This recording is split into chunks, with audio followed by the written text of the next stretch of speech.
Bonsoir à tous, voici les titres de votre journal pour ce vendredi 7 mars. Ghislaine Senée, sénatrice des Yvelines, quitte les écologistes. Une décision qui intervient après le classement sans suite de l'affaire Bayou, accusant l'homme de harcèlement moral et d'abus de faiblesse sur son ex-compagne. Le départ Paris-Nice, c'est ce dimanche 9 mars. La course cycliste partira depuis le Perret en Yvelines. Tout ce qu'il faut savoir à l'approche de l'événement dans cette édition. Et focus justement sur cette ville yvelinoise au patrimoine étonnant du Moyen-Âge à nos jours. Nicolas Dandry nous transporte dans l'histoire et l'évolution de cette commune rambolitaine.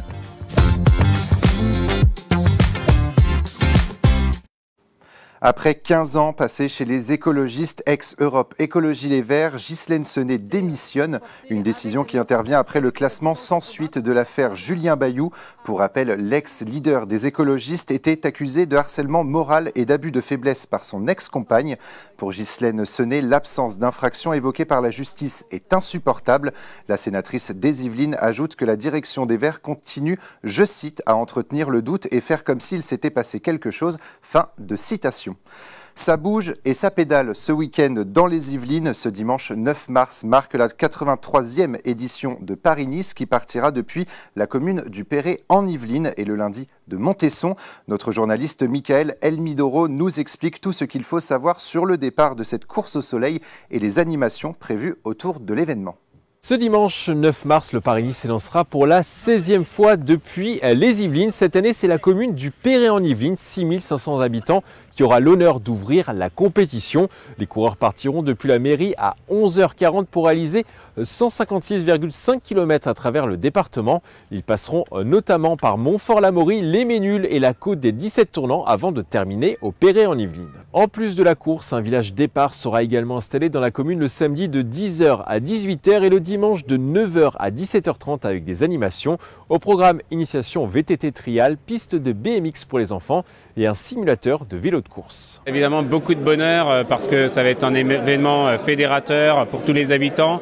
Je le disais, on a un territoire de vélo dans les Yvelines et particulièrement au Perret en Yvelines puisqu'on est entouré de forêts et donc on a attiré avec le temps beaucoup d'amateurs de vélo. Donc c'est un événement formidable pour eux. Pour les jeunes, on a une très belle association de vélo au Perret, les randonneurs du Perret.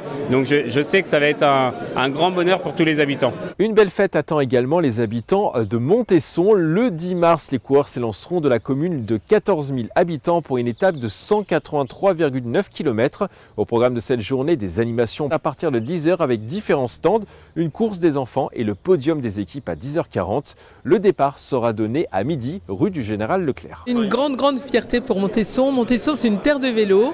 Nous avons énormément de pistes cyclables. On a des clubs de vélo. Donc c'est une très grande fierté pour nos jeunes. Voilà, ils seront tous au rendez-vous. Au niveau sportif, 22 équipes seront au rendez-vous de ce mini Tour de France. Il y aura Cofidis, Groupama FDJ, Tudor Pro Cycling Team ou encore Ineos Grenadier. Parmi les coureurs, on devrait retrouver Mats Pedersen, Lenny Martinez, Romain Bardet et un double vainqueur du Tour de France. Jonas Vingegaard, le double vainqueur du Tour de France, dans sa saison de la reconquête, après sa très grave chute du Tour du Pays-Bas, il vient là et la reconquête, elle passe d'abord, j'en suis convaincu, par une victoire dans Paris-Nice, puisque Matteo Jorgensen, le lauréat, son coéquipier, va se mettre à son service, je n'en doute pas, pour montrer à Pogacar qui sera un peu plus loin, qui ne court que les classiques dans la première partie de la saison, qu'il aura fort à faire avec lui cette année. Donc sportivement, ça va être hyper intéressant. À noter que l'organisation du Paris-Nice dans le département entraînera des zones de circulation et de stationnement interdites dans les Yvelines de ce samedi à ce lundi. Pensez à vous renseigner auprès des communes traversées par la course au soleil. Pour cette première étape de Paris-Nice, plusieurs axes routiers seront interdits à la circulation 1 heure avant le passage de la course dans les différentes communes, notamment entre Montfort-l'Amaury et Boissy-sans-Avoir, où la circulation sera interdite entre 11h et 15h. Il est donc conseillé de se déplacer à pied ou à vélo. Et comment parler du Perret en Yvelines sans en évoquer son histoire. Cette commune rambolitaine d'un peu plus de 6000 habitants trouve ses origines au Moyen-Âge. Au fil des siècles, elle évolue notamment à travers la transformation de la route qui la traverse de bout en bout. Une histoire déroutante racontée sur place par Nicolas Dandry.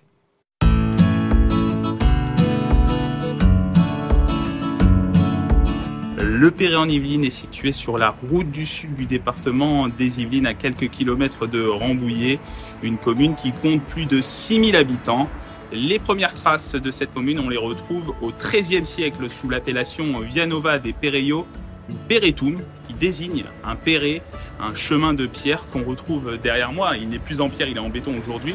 Mais historiquement, c'était une voie royale qui reliait Paris à Chartres. Aujourd'hui, c'est l'artère principale de la commune.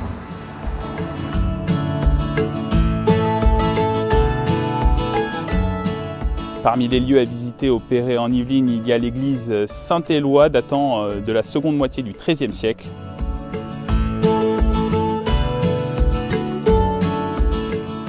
En sortant de l'église Saint-Éloi, vous pouvez aussi venir vous promener dans le parc municipal situé juste en face de la mairie.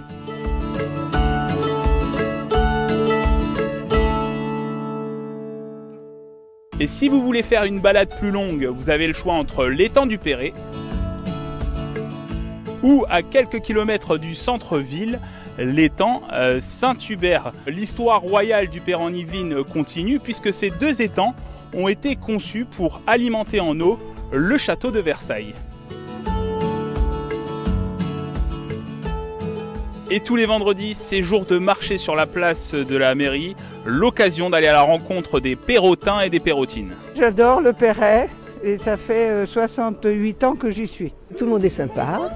Et puis il y a beaucoup de choses, même pour les seniors. Je dis même pour les seniors parce que je sais que les enfants ça compte beaucoup et c'est important. Je suis ici depuis à peu près 16 ans et ce que je vois c'est une évolution positive, hein. Quelques choses intéressantes qui sont faites pour la ville. Et la proximité quand même avec la forêt, les champs, les animaux, hein, les chevaux. Enfin c'est voilà, puis il y a surtout une gare, c'est pratique pour aller travailler. Et vous n'avez aucune excuse de ne pas venir au Perret puisqu'il y a la ligne N du Transilien qui y passe. L'ancienne route historique du Moyen-Âge entre Paris et Chartres n'est rien d'autre que l'ancienne Nationale 10, la route vers les vacances sur les plages bretonnes ou du sud-ouest qui a été déviée dans les années 70 à l'extérieur de la ville. Et le Perret en Yvelines a aussi une histoire commune avec le pèlerinage de Saint-Jacques de Compostelle. En témoigne la croix Saint-Jacques juste derrière moi, située à la sortie de la ville, ou encore la présence d'une coquille Saint-Jacques sur les armoiries du Perret en Yvelines, juste en dessous de la phrase Evia Horta, qui signifie né sous le signe de la route. La route et le Perret en Yvelines, un destin lié à travers l'histoire, une histoire qui va se prolonger avec le départ des coureurs du Paris-Nice ce dimanche pour la course au soleil.